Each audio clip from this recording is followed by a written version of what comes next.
It's your man, 100 grand Ross with the Rock Never Stops. The Memphis Grizzlies and the Orlando Magic make a trade, and I'm excited for them. I'm excited for them.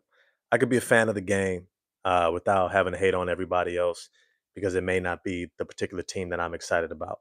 But if I'm honest with y'all, I fucks with the Orlando Magic. I don't like Cole Anthony for that move he did, but I can distinguish that from him as a human being. Like, it was a terrible move, hurting Jaden Ivey, undercutting him, not undercutting him, diving at his legs for the ball. I thought that was out of pocket, but I'm still a fan of the game, and I can appreciate what these two teams did. This is about as close to a win-win as you get in the NBA. Like, real talk, like most most team trades is usually one-sided. I mean, usually there's just some sort of parity to it, right? Like, one team is receiving something and they're giving up something else. But if your outlook is short-term winning, like now in the moment, most of the time, most of these trades, there's only one team advancing while another team is taking a step back. In this moment, I feel like the Orlando Magic were advancing and the Memphis Grizzlies were kind of taking a lateral move. I don't think that this removes the Memphis Grizzlies from being a contender in the Western Conference. Um, if John Moran is healthy, that's a hell of a lineup.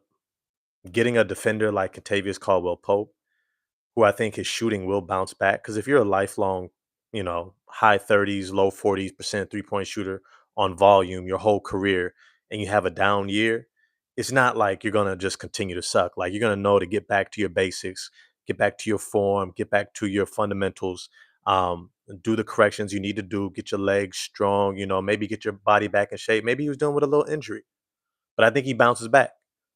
And he may not be the level of shooter and offensive creator that Desmond Bain was, but I think his defense paired next to John Morant might actually be a better fit. So I want to dive into that in this video, just the impact of this trade, but also on what this means for the Detroit Pistons, because there's a lot of videos, especially for Eastern Conference teams, coming out right now that guys are like, hey, you know what? They're making moves, so we got to make moves. And if they made this type of move, we got to top them. Look, winning the offseason is not about doing the same thing that someone else is doing. Winning the offseason is about making the right moves for your team, not another team, for your team. Because I've said it before, the Orlando Magic are about a stage ahead of where the Detroit Pistons are. They're about one stage ahead, and that's mainly just because Cade Cunningham got injured for pretty much a full season, lost his sophomore year, and then we drafted Ivy and Duran. So it's taken them a while to get acclimated together again. And then you had last season the whole Monty Williams fiasco, and then now this season they're back on track. So Orlando is about a stage ahead of us because they've had more continuity and time together between Suggs, Bankero, and Franz Wagner. Even though last season they had a bit of a setback because of all the injuries to Franz, Paulo, and Suggs, I think they get back on track and they're still maybe one stage ahead of the Pistons. But let's get into this trade. The Orlando Magic trade Kentavious Caldwell-Pope and Cole Anthony to the Memphis Grizzlies for Desmond Bain. I love this for the Magic because they get that sniper, that volume three-point shooter, the guy that is literally going to be uh, all eyes on him all season. As much as you are having to pay attention to Franz Wagner, Paulo Banchero, who is their best player, uh, and then Jalen Suggs being disruptive on defense and trying to do his thing. Desmond Bain is that shooter who can light you up for 12 points in 2 minutes. He's that level of shooter who has that Klay Thompson level of heat. That he's on the move, he only needs about that much room, that much time to get right into his shot and get it up. And what that means for teams is that now they can't load up on the forwards of the Orlando Magic, which is their strength, Paolo Banchero and Franz Wagner. I also think that it brings a little bit more balance to that backcourt. Desmond Bain is a playmaker. He is a shot creator. Um, he's got some facilitating abilities, but I don't think that that's necessarily his strength. but his ability to not only catch and shoot on the move, but his ability to create off the catch and on the ball, I think it takes some pressure, not just off of Jalen Suggs, but also off of Paulo Banchero and Franz Wagner. I think it brings a little bit more offensive parity throughout that starting lineup, and I think it has major dividends for them. Major dividends for them. Now, when it comes to the Memphis Grizzlies, I mentioned a moment ago that John Morant needed a defender next to him. He was never going to be your best point of attack defender. And that created a backcourt dynamic where now you have two less than average defenders, right? Maybe not for effort or even for potential, but just in terms of the offensive load that they're carrying and then the maybe limitations that they may have physically, right? Desmond Bain has a minus wingspan, meaning that his wingspan is less than his height, which is normally not what wing defenders have. Most wing defenders are plus wing defenders, meaning that you might be 6'3", but you got a 6'7" wingspan. You might be 6'5", but you got a 6'9" wingspan like a Jaden Ivey. You might be 6'6", 6'7" like a Cade Cunningham and have a 6'11", 7-foot wingspan like Cade, right? All that's to say is when you look at Desmond Bain, it was a bad look to have him next to John Morant defensively. Even though they were able to cover a lot between Jalen Wells, Jaren Jackson Jr. did a phenomenal job switching out on guys and being able to guard the perimeter and also stunt and help and hedge and different things like that and help from the weak side. And then you had guys like Steven Adams behind them, and now you have Zach Edey behind them. Offers a backline of defense that allows Memphis guards to play a little bit more of a gamble on the perimeter. But when you think about what translates to the playoffs, is that really you don't want gambling. If you have guys who are constantly having to help other guys who cannot contain their man, it always puts you in your defensive rotation. It always puts you in a bad position. And so I think that having Contavious Caldwell-Pope next to John Morant is going to work out far better for the Memphis Grizzlies' long-term outlook because it's going to allow them to have a point of attack defender who is championship pedigree, right, with the Lakers and the Denver Nuggets. He knows how to shoot it in big time clutch situations, which is different. There are guys who are shooters, right? Like we saw from um, Malik Beasley and Tim Hardaway Jr. Great shooting for us all year, right? Get to the playoffs and they struggle. They struggle because not everybody's able to elevate their game to that next level. Fortunately for KCP, he has such elite quickness and athleticism, he can get off of those screens and get into his shot quicker. He also has more of a wingspan to shoot it over guys. And at 6'5", more athletic, he also has some downhill driving potential. So he's a little bit more diversified offensively when it comes to the playoffs, right? And this is what this is all about for both of these teams, is the playoffs. That's where they're measured by. They are no longer measured by the regular season, right? Teams like the Chicago Bulls, Charlotte Hornets, Washington Wizards, yeah, they want to see progress throughout the regular season.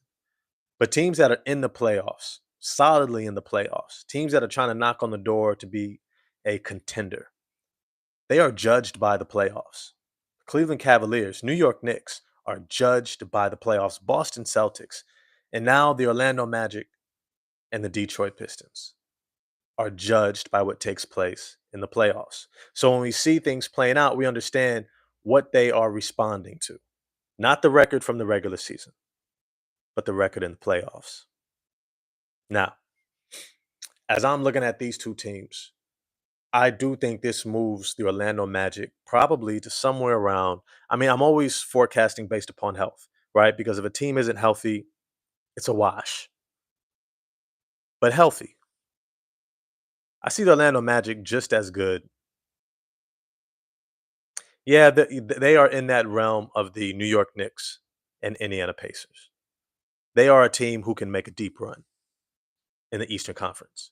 And I think that when we look at these teams and how they're playing off of each other, how they're gauging themselves by each other's offseason and taking a look at their roster construction and their lineups and trying to make sure that they can match up with them in a playoff potential head to head. I think this move puts the Orlando Magic firmly uh, in that group. I don't think the Detroit Pistons are there because this is mostly a Pistons channel. That's why I'm throwing them in there. But this puts them right ahead of the Pistons, right ahead of the Pistons. And the reason why I titled this video that this move makes sense for them, not the Pistons, is because the Orlando Magic and the Memphis Grizzlies know exactly what they have in their players, in their rosters. They know who these guys are. They know what their ceilings are. They know what their floor is. They know how they look in the playoffs. They've seen them over and over in the playoffs, right? This is the Orlando Magic's, what, second or third time in the playoffs already? This might be their third time in the playoffs. Now you have the Detroit Pistons are in for the first time. The Memphis Grizzlies, this is their fourth, maybe fifth time in the playoffs. In the John Morant era, Jaren Jackson Jr. era, Desmond Bain era, they know who they have. They know who's on this team and what they can do and what they cannot do. They understand what the weaknesses are. And that's really important before you make this type of a move. I was watching a video for the Chicago Bulls, and they were doing a similar comparison, being like, hey, they're making moves. We got to make moves. And I'm like, yeah, but the Bulls, man, y'all ain't even, y'all are barely play in contention. You guys aren't even in playoff contention. You're in play in. You're on the back end of the play in. You're knocked out after the first loss in the play-in, right? You're not even in that seventh, eighth seed. Hang on one second. I got food cooking.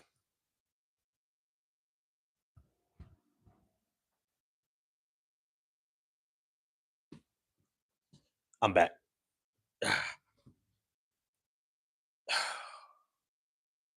But nah, the Chicago Bulls, y'all ain't even in the playoffs.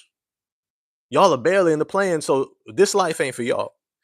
Y'all are still trying to figure out what your identity is. Don't nobody know. Don't nobody know what y'all about. Don't nobody know uh, what direction you're headed in. Y'all got other things to worry about. But for a team like the Detroit Pistons, who were the sixth seed in this year's playoffs, could have been the fifth, probably could have been the fourth had they been healthy, right? Had they had a healthy Isaiah Stewart, Jaden Ivey, I think they could have been fourth seed. All that's to say is it doesn't mean they're in the same position as the Orlando Magic, even though the Orlando Magic finished behind them. And that's because they know what they have. And this is why we have to listen to your general manager, your team president, in this case, Trajan Langdon, when he's saying, yo, hey, we're not going to make a major move until we know what we have. We don't know what we have in these guys yet. We don't. So until we see, we're not going to make a major move. Now, this doesn't mean that they're just going to completely run it back. I don't think that at all. I think what is going to happen is that they're going to end up looking at this team and saying, okay, who can we see as a valid part of the core of a championship run? I think that's what they're looking for. And I don't think that they're going to take all next year to do it. They may make a move by the trade deadline. But the real move for the Detroit Pistons to make when it comes to looking at what other teams are doing is operating around the fringes. Can you win your offseason in rounding out this roster? Right. And that doesn't mean Tobias Harris. Look, leave Tobias alone, man. He had a great year for us. Yo, he's the veteran presence that we've been needing, we've been wanting. He was healthy, he was consistent. Yo, knock on wood, he's going to give us another season of that. Why are y'all trying to mess with a good thing? Some of y'all, man, y'all just never content. Never content. We finally have a veteran that's healthy. Bogdanovich, he couldn't stay healthy. Jeremy Grant, we traded him, right? We finally got a veteran who's healthy, who's consistent. Plug him next to Cade and Ivy and Duran, and it looks great. And now y'all want to trade him so you can upgrade already. Look, I'm not mad at an upgrade if it's right. If it's Jabari Smith Jr., all right, cool. All right, but not no Laurie marketing, bro. Not spending 40, 50 million on Laurie market. Some of y'all need to just relax. Pump the brakes. Pump the brakes. Let's focus. Let's stay locked in. What's our plan? I trust Trajan at this point. He hasn't done anything that has told me I shouldn't trust the moves that he's making. Right. So I'm going to trust that when he's saying, hey, we're going to see what we have. and see if we can make the right moves around the fringes. I thought he was sideways, kind of under, like read between the lines. He was saying more than likely Malik Beasley and Tim Hardaway Jr. are not going to be back next year. Might not be back. Likely not going to be back next year. And if I'm honest with you, I don't know if they fit where we are going. That means deep in the playoffs, you need two-way players. You need guys who can defend the ball and do more than just catch and shoot. They need to be able to be some level of a playmaker, shot creator, facilitator. They need to do other things besides catch and shoot. Those guys, catch and shoot guys, pure catch and shoot guys, are not as valuable in the playoffs because the other team is going to scheme and they're going to have more athletic, more dedicated, physical defenders who are going to be able to take away your first option, which is your shot. If you can't do other things, at least until your shot comes back around, you get opportunities, right? If you can't give us defense, rebounding, etc., you're not really built for where we're going. What's good, calm guy? Salute, man. I just don't like how they traded all them picks. You never know what can happen within the season. But this is the thing. If you track how the Orlando Magic have developed this team, they're an extremely young team. And they have struggled with finding minutes for the rookies and the young players they already have. If you're struggling to find minutes for the players you already have, you don't need to bring in more young players, right? They're already trying to figure out, all right, how do we fit in Tristan da Silva? Okay, he can get a little bit of playing time now that Paulo is out or Franz Wagner is out, right? He's figuring out his playing time and he's getting a few minutes. But then when you look at guys like Caleb Houston, Anthony Black, you look at guys like even Cole Anthony, who sat on the bench for like almost the whole season, bro. You got like Trevelin Queen. You got let me see, Jet Howard, who was a high draft pick, right? He didn't even touch the floor really, outside of like end of the game minutes when it was already decided, right? So you've got talented young guys who can't find minutes. You don't need any more. So those picks are not as valuable for you. And I think they're also betting on this roster that look, if we have a healthy Paulo, Franz, and Suggs, we're going to be at the top of the East every year. And considering how young they are, Paulo was only 22, right? Franz is what, 23 years old? Bro, what are we talking about? There's absolutely no reason to believe that the Orlando Magic should be that invested in those draft picks with those guys at their core. Considering that you also have Jalen Suggs at 24 years old, you have a really young core that's extremely talented and only getting better. So those picks for them, it's like, all right, maybe there was a Rasheer Fleming type of a guy, right? Maybe there was a Cedric Coward type of a guy in the draft that may have been available around number 16. But you don't have minutes for guys that you drafted last year and the year before that already on this roster. So you're just going to add more talented guys who don't have opportunity, or you can get a guy who is playoff tested, like Desmond Bain, fills a position of need in mass, right? He's not just a shooter, he is of the elite of the elite of the elite shooters in the NBA. Sniper 100%. And you add him to this roster. This is an immediate upgrade. Draft picks be damned. Like, what are you going to do with all those picks? You got young guys. You're good. You're good. Worst case scenario, you can trade, either Mo Wagner, Jonathan Isaac, right? Goga Bitadze, guys who are all under contract for next year. You can always trade these guys, Wendell Carter Jr., for draft picks. If you really want some picks, if you want to get back into the back end of the lottery to the, back end of the first round, sure. But I don't think that that's the direction that the Orlando Magic are headed. When it comes to the Memphis Grizzlies, I think that when we see them make this type of a move, this is a move that's saying they are still dedicated to this roster. They're still dedicated to this roster. They have done a remarkable job of drafting, bringing in guys to be contributors, playoff level contributors. I think Zach Edey's only going to get better. If I'm honest with you, I only think he's going to get better. And when I look at this roster, it has so much talent on it. Like remember, Jalen Wells was a rookie last year, a rookie who started almost every single game, and he's only making 1.1 million this year. He'll be making less than 2 million next season, and he's your starter. Right now, they have KCP, who is an adult in the room, which this team has needed for a long time. Not to say Desmond Bain wasn't an adult. I'm saying he's been around long enough to tell these dudes, "Hey, chill out. Hey, let's focus." Right? He can be that Tobias Harris for them and be extremely effective. I think they might have been in the same draft. Somebody check that for me. To this other point, you might be right, Rock, because I think this team can give us problems ultimately. I think it's going to be Pacers, Magic, Cavs, Knicks fighting for top five next season. Don't leave out Philly if they're healthy. And depending upon what Boston decides to do, they can be back in the mix as well.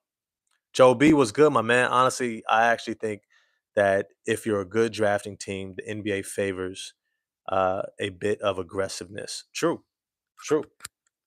True. I mean, it's important. This is the importance of those picks. The importance of those picks is to have enough talent depth that allows you to get off of larger contracts so that you can remain flexible within your cap, right? Because Memphis is looking at they have to resign Jaren Jackson Jr., who's on an extremely favorable deal, right? Jaren Jackson Jr. is only due 23 million next year, and then he is an unrestricted free agent. Unrestricted. What that means is that you have to position yourself to essentially give him a max contract because Memphis, sure enough, cannot afford to lose a talent of that level, of that magnitude. And so when they're looking at, okay, we got Jaren Jackson Jr., especially if he makes an all NBA team. He made an all star, but if he can make an all NBA team, which he probably is next year, just to be honest, he's going to be locked in to make his money. He's what, 5 years old. So he may have one more deal left. He may have one more deal.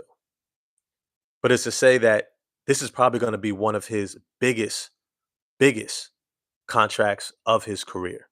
He's going to be healthy next year. He's going to play through whatever. He's going to play the necessary games to ensure he gets an all NBA bid. Guaranteed.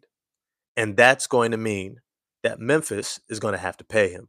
And so they cleared up cap space. And what allows them to do that is by drafting extremely well. Guys like Jalen Wells, guys like Vince Williams Jr., who I think is going to be really nice. He looked really good last year. You still got guys like, um, I mean, Santi's probably on his way out. They got John Conchar. He's not as big of a difference maker. But then you got Gigi Jackson. You got Gigi Jackson. Gigi Jackson is a tremendous talent. He's like, he has the potential to be Michael Porter Jr., what Denver hoped he would become when they gave him that max extension, when they gave him that big time extension. Right? We now know that he's limited. He's not okay. Gigi Jackson has all the handle, wiggle, shot creation. Just needs to be more consistent and needs to get healthy. So they have guys in the wings that they're like, look, we need to give some more minutes to anyhow. Anyhow. So expect Memphis to be positioning themselves to make another run.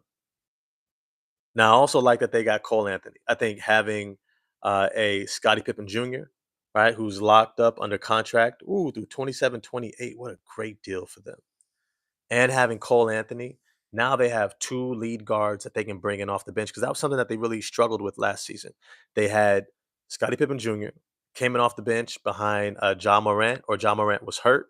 And then Scottie Pippen is starting, and they had no third point guard. They had no third guy who could really make a difference, who could really get teams into their offense, create a shot for themselves, break the defense down, play make for others or themselves. Now they do. Now they have significant depth at another position. And we all know that the game, when it comes to going deep into the playoffs, you have to have depth. You have to have depth. Let me see. Yo, let's start a podcast, bro. Hey, you know what? Hit me up. Hit me up, man. I'm gonna put my you know what? Follow me on X at pull it up right here real quick. Follow me at Ross Never Stops on X. At Ross Never Stops. That's ROSSNEVERSTOPS.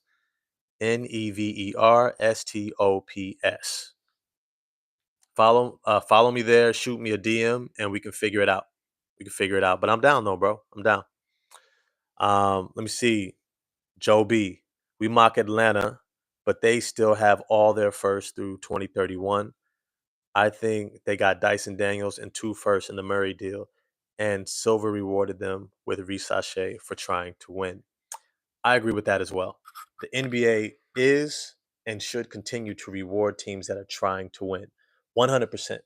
They should be looking at teams that are positioning themselves to be competitive, who are putting out teams that are uh, where you would want to send young talent to, especially young talent that could potentially be the future face of the NBA. Because recognize that right now there are a. I just finished.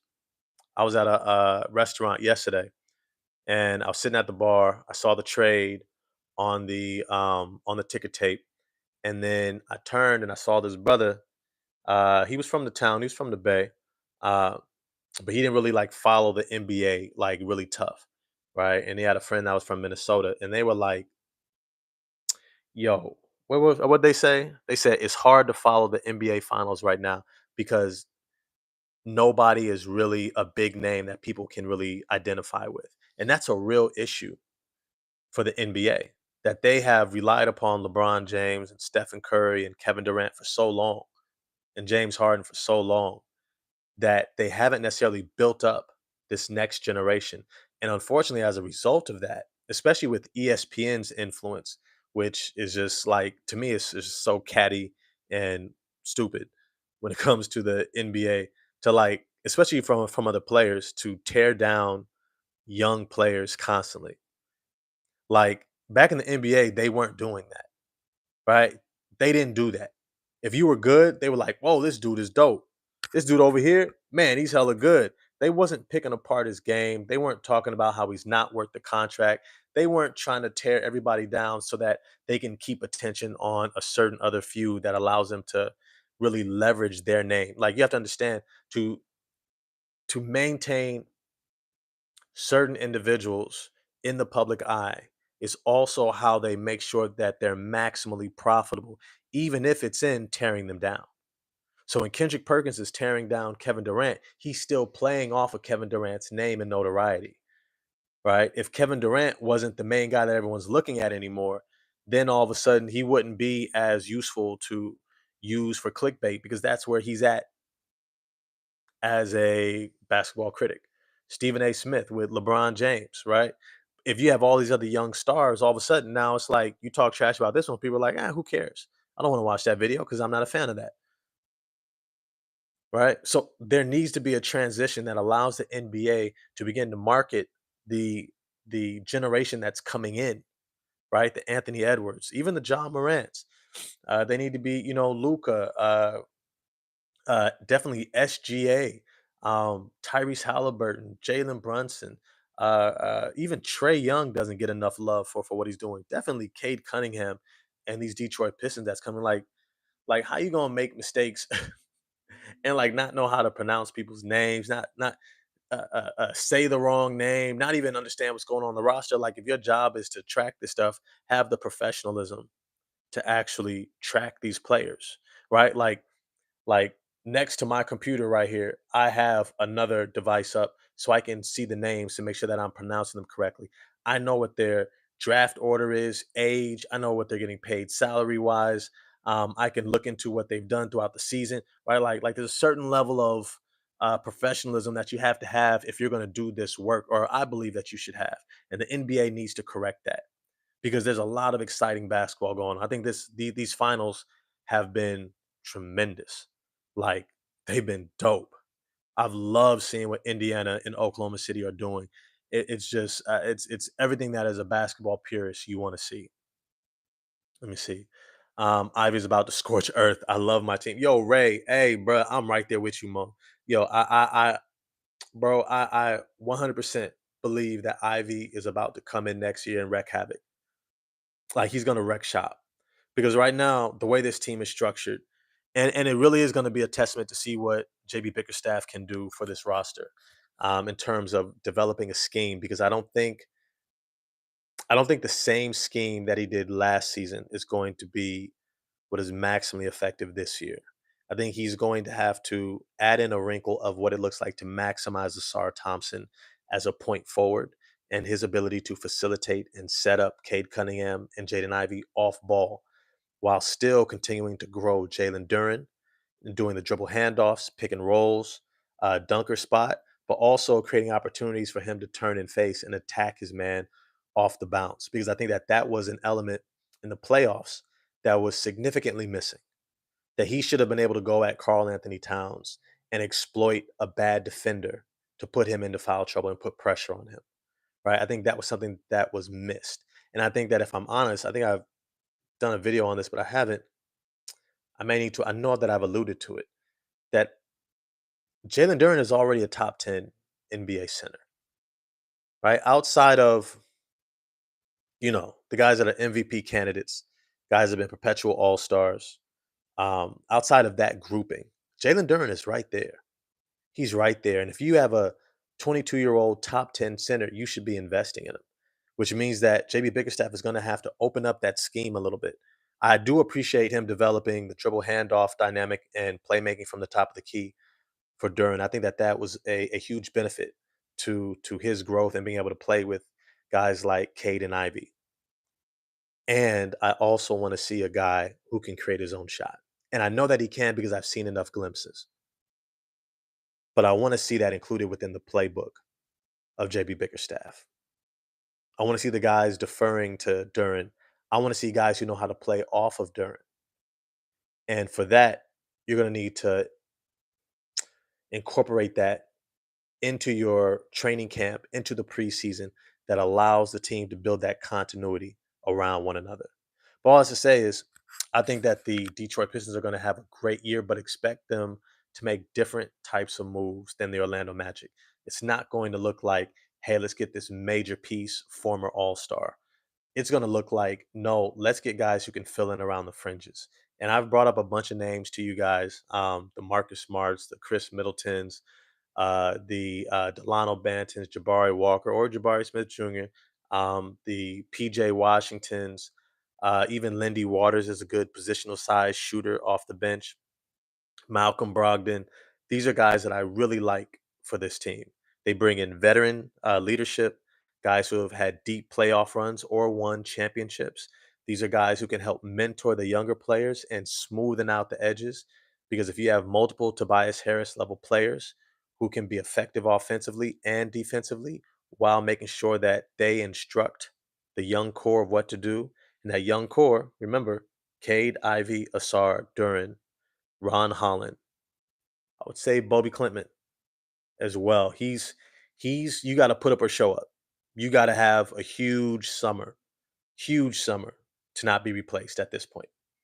Huge summer. And that means you're shooting lights out, extremely aggressive throughout summer league. Like I want to see Marcus Sasser, who I also believe in still, and Bobby Clement and Ron Holland and Tolu Smith to an extent because I like Tolu. I like that girth, that size, that like he don't have the same wingspan as Jalen Duren, but he's got that same girth, that same muscle. You know what I mean?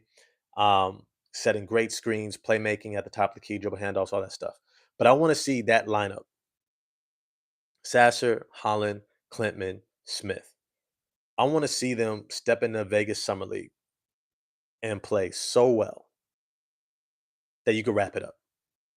That almost Detroit goes like, "Hey, you guys don't need to play anymore. Let's just play some other guys and take a look at them." That's what I want to see. Now, I want to see. I also thought that the Detroit Pistons could potentially draft someone like Chaz Lanier, who I also think is a plug and play catch and shoot guy right away, who can have a Desmond Bain type of ceiling. a little bit more defensively because he has a better wingspan, but can be that level of shooter, shot creator, coming off of screens, etc. I want to see them play so good. You can either say they're about to win the Summer League championship for Vegas, which is the premier Summer League setting over Salt Lake and Sacramento and stuff like that, or Orlando. Um, but as I say, they play so well that they're either going to win that championship for the Summer League, or after 2 games, they're like, sit them on the bench, we'll play other guys, we're good, rest up and get ready for training camp. So that's my expectation. That's my expectation. But I think that it's still going to be a good offseason for the Detroit Pistons. Expect moves because so much is going to be moving. I've been saying this. Expect fireworks. We're already seeing it. Kevin Durant, Karl Anthony Towns, Giannis Antetokounmpo. Expect them to be in the wheelhouse of moves made. Looking at even teams like the Sacramento Kings.